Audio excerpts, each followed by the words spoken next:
सप्तमी विभक्ति को पढ़ेंगे हम। सप्तमी विभक्ति क्या है?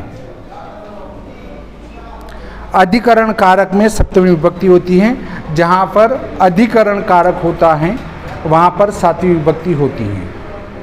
देखिए, वृक्षे फलानि सन्ति, वृक्षे में सप्तमी होगी।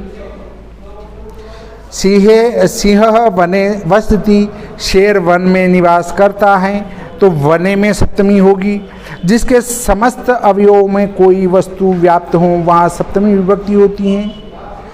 पूरे अवयव में कोई वस्तु अगर व्याप्त है तो वहाँ पर सप्तमी विभक्ति होगी। जैसे तिलों में तेल का होना, तेल उस तिल में कहीं एक जगह नहीं बैठता है, पूरे के अंदर होता है। वैसे ही पोस्ते के अंदर तेल होता है, सोयाबीन के अंदर तेल होता है, रायडे के अंदर होता है, राई के अंदर होता है, सरसों के अंदर होता है। तो वहाँ पर ये तिलेषु तेलम विद्यते, तिलों में तेल विद्यमान होता है। जो कर्ता की इच्छा में विद्यमान हो वहाँ सप्तमी विभक्ति होती है। कर्ता की जो इच्छा होती है उसमें भी हमारी सप्तमी होगी। जैसे रामस्य पठने अनुराग अस्ति, राम के पढ़ने में अनुराग हैं अर्थात उसका शौक है पढ़ने का, तो यहाँ पर सप्तमी होगी। जहाँ एक क्रिया के अनंतर दूसरी क्रिया का होना पाया जाए वहाँ सप्तमी विभक्ति होती है। एक क्रिया हुई और उसके बाद दूसरी क्रिया हो तो वहाँ पर सप्तमी होगी, है ना। राम भोजन करके पढ़ाई करेगा, दो क्रिया हो गई। पढ़ना भी क्रिया है और भोजन करना भी क्रिया है, क्योंकि जिस शब्द से किसी कार्य का करना या होना पाया जाता है वहाँ पर क्रिया होती है या उसे क्रिया कहते हैं। तो यहाँ भोजन करना भी क्रिया है। भोजन करना क्या है? क्रिया है, भोजन कर। और उधर अगर आगे वाले शब्द को लें तो पढ़ाई करेगा तो पढ़ना भी क्रिया है, क्योंकि उसमें भी किसी कार्य का करना या होना पाया जा रहा है। तो देखिए, इसके बाद सूर्य अस्तम गते पक्षिणा नीरम गता, सूर्य के अस्त होने के बाद पक्षी अपने घोंसले में चले जाते हैं। तो यहाँ दो क्रिया हो रही है, इसलिए यहाँ पर सप्तमी विभक्ति होगी। रामे वनम गते दशरथ प्राणान अत्यजत, राम के वन में चले जाने पर दशरथ ने अपना प्राण छोड़ दिए। छोड़ना क्रिया है।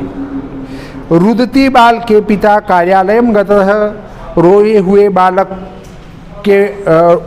को रोते हुए होने के बाद भी पिताजी कार्यालय में चले जाते हैं। तो दो क्रिया हो रही है, एक तो रो रहा है और एक जा रहा है।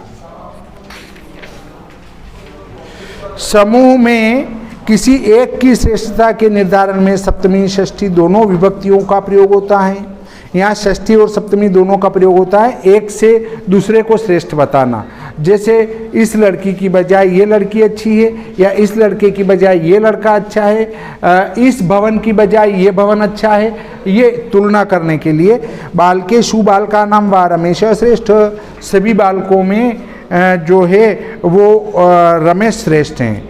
पक्षीषु पक्षिणाम वा काका चतुर, पक्षियों में या पक्षियों के अंदर जो है कौवा चतुर होता है। वीरेषु वीराणाम वा राणा प्रताप श्रेष्ठ, वीरों में वीर राणा प्रताप श्रेष्ठ हैं। पशुषु पशूनाम वा सिंहो राजा भवति, धावत्सु धावता अम वा कपिल श्रेष्ठ। निमित्त कारण अर्थ में सप्तमी विभक्ति होती है। चर्मणि मृगम हंति, प्रवीणः कुशल चतुर शब्दों के प्रयोग में सप्तमी विभक्ति होती है। कुशल और चतुर शब्दों में भी सप्तमी विभक्ति होती है। प्रवीणः यानी कुशल, वीणायाम प्रवीणः, चतुर में भी होती है। रमा वार्तालापे चतुर, वो जो है रमा बातचीत करने में बहुत चतुर हैं।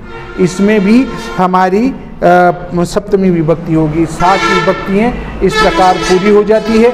और हम संबोधन को लेते हैं तो वो तो संबोधन कर्ता के सामने ही हे राम, हे रामो, हे रामा लग जाता है, उसमें हे शब्द का प्रयोग हो जाता है, वो संबोधन में आता है, उसका कोई विशेष उपयोग होता नहीं है।